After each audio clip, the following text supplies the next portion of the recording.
When you think of Civil War era cannons, you think of things like this, or this, like that, or this. If you can't tell, there are lots of classical cannons, but there are a few cannons that you wouldn't really expect to be ever used, like this thing. This is actually a 12-pound mountain howitzer. It would fire many types of projectiles, but it is pretty tiny. But don't let its size get a fool of you. This was a very powerful gun. It was tiny, sure, but it was very portable, and it took a lot less horses to carry it. And also, this tube, 220 pounds. I don't think anyone could ever do it. But it doesn't really have a good range, and also it's still smooth-barreled, so it's not too accurate. But guess what? The Civil War was an inventive period, and we don't need these inaccurate smoothbores. Let's go get some rifled stuff, shall we? So one day, a man named James decided to rifle some cannons to make them more accurate and more reliable. So he invents the James rifle. Why is it called the James rifle? Because the guy who invented it was named James. It's easy because nobody knows how to name things these days. But the James rifle, if you can't tell, looks like a Napoleon, but there's only one thing different. Look in that barrel. That's called rifling.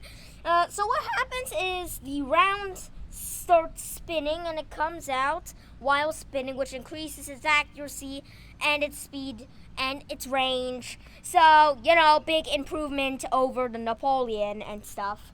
But guess what? Still made of bronze. So there was a problem with these cannons. Crack. Not so useful whenever it cracks. But then people were like, how about let's make a James, except with this thingy, because we don't need this part. We don't need breech reinforcement because it's too strong. But if we don't have breech reinforcement, then it's even gonna go more bomb. So how about let's just make it out of iron? I mean, iron is stronger. But good thing that never happened. Enter the first successful rifled cannon of the whole world. Besides James, it was kind of successful. But here's the 3-inch ordinance rifle, probably the most famous one on Earth. In fact, it is so famous that now, whenever we think of Civil War rifled cannons, this is what we think of, instead of the more powerful ones, which we'll get into. Yeah. But as you can see, it's rifled. But what else? Do you know why it's called 3-inch instead of 3-pound? It's because 3-pound stuff, it's gross, and this shoots 12-pound stuff. The reason why it's called 3-inch is because it's 3-inch. The diameter and width of its projectile is 3 inches. But there's one thing that you gotta know about. If you look inside of here, as you can see, it's rifled. There's one problem. You don't put a round ball in there. That's not gonna work. The round ball is gonna be like gonk. That would not be good if it was a shell. So they have conical stuff, which they shove in, ram it, and then pow! Someone's dead, or maybe a city has exploded. So, well, if you can't tell, this was very, very popular. But there was only one thing. What if people were like, what if we can make a gun so good that we can literally convert it into a battleship version? Like any type of version. We can use it on land. We can use it on the sea. We can use it to defend land from the sea. We can use it to defend the sea from the sea. We can use it to defend the land from the land. Enter the parrot rifle, which is not as heavy as this, but it's hella more successful. Enter the 10-pound parrot rifle. It's very rifled, and people might be like, I don't see the difference besides the name. Like, look at it. It's still 3 inches. It is 10 pounds. It's called a parrot. I don't know why it's called a parrot. So how's it different? That's the difference. That was the deciding factor of it. If you wanted to aim higher, Then you just push it up a bit using there. And most importantly, that little part over there is a little bit of reinforcement.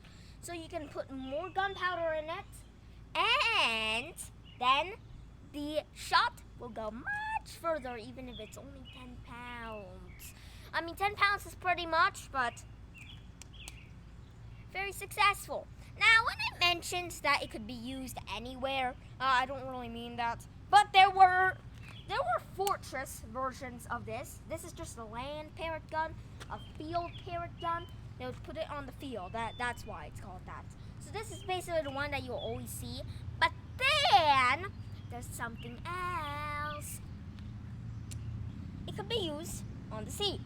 Put it on a boat. Just add a little bit of a thing.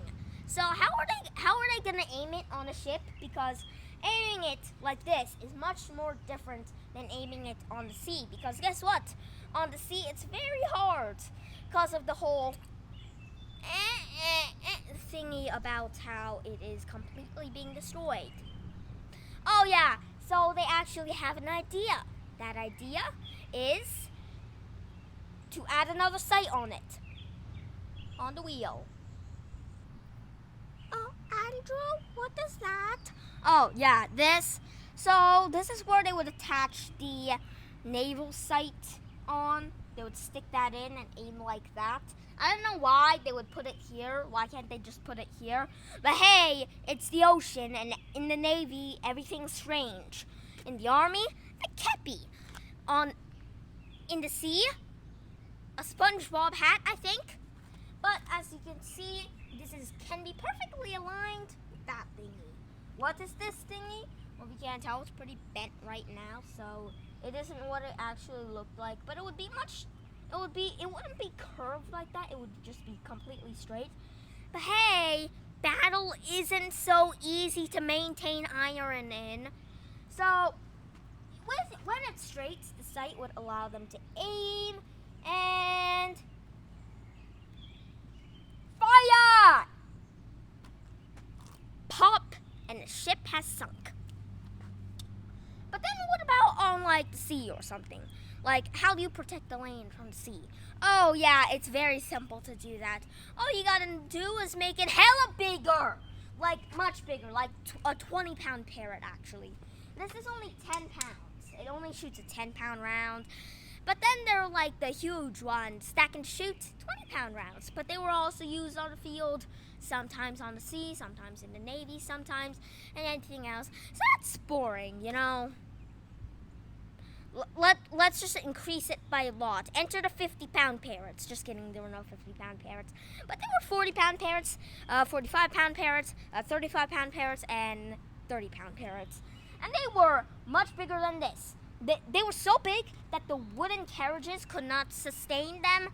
So they ended up having to make literal railway gun tracks to put it on it. And that's the only way that they would be able to make sure that they don't blow the whole cannon up. So I think this is the most powerful out of all of them. But we can't talk about rifle cannons without talking a bit more about the smooth bores. I already talked about the mountain howitzer, which was like never used. How about let's go into the most famous cannon of all time? Named after somebody who's not Napoleon Bonaparte. It was named after Napoleon III, aka the dumb guy. The Napoleon cannon is probably the most famous thing that you're ever going to see. You can see it's got some breech reinforcement, no rifling, and it doesn't have like that other breech reinforcements that are everywhere, unlike the James and the 3-inch and the howitzer and the parrot. But it was pretty successful, and it was labeled the deadliest cannon before the Civil War. It would shoot a round shot, that is 12 pounds, guys. And it wasn't too accurate. It did not have as much as a range. The 10-pound parrot could shoot up to 3 miles. This could shoot up to 1 mile, so that's not good. It's made of bronze, that's why it's brown. That's also the reason why the Statue of Liberty is not penny. And of course, it was probably the most popular cannon of the entire Civil War, and it still is. I don't understand why, because it was kind of outdated technology by that time. It was already outsmarted by the rifled cannons. But hey, the Confederates loved it, and we like celebrating slavery. Yeah, yeah, yeah, yeah, yeah. Man, America's so weird. But then there are the howitzers. You know the mountain howitzer I showed you guys? No, those are never used. They were only used in the early parts of the war, and they are tiny. Like, you could lift them up if you were strong enough to lift up 220 pounds without the carriage on. But there's other types of howitzers that were much more bigger and much more useful, like a howitzer, not a mountain howitzer. Howitzer.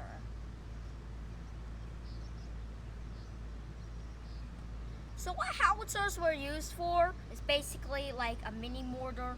If you don't have enough time to make a cowhorn mortar or like any other type of mortar, and you just want short distance, not to actually like shoot up at God and have God baseball bat it down into your enemy, you just make it go up a bit more, and then it lobs it over the enemy, and it just is at head level and pow, and then its shell explodes and kills everybody or injures anybody who is in the vicinity.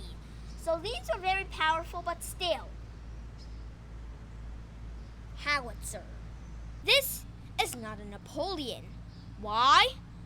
Because it's just not, and you can see there's extra breech reinforcement right there. This is a 12-pound gun. Smoothbore gun. I don't know why nobody would name it, but basically somebody went up to a Napoleon and was like, how about I make my own Napoleon, but with that, that, and that. These work the same way, had the exact same range, used the exact same type of ammunition, and was the exact same caliber with the exact same weight. So basically you could say that this is a rip-off, but I wouldn't say it's a rip-off because nobody can tell the difference. So guns are unique. I only covered field artillery mostly today. If I ever get to like Fort Pulaski or something, then I might be able to cover Navy ones. If I'm able to get to like maybe Fort Sumter, I can cover that again too. But this is field artillery. Some are smart, like the rifle cannons and the Napoleon, and some are just this thing. I wouldn't say cannons were a complete success, but I would say that they were pretty useful if it wasn't this.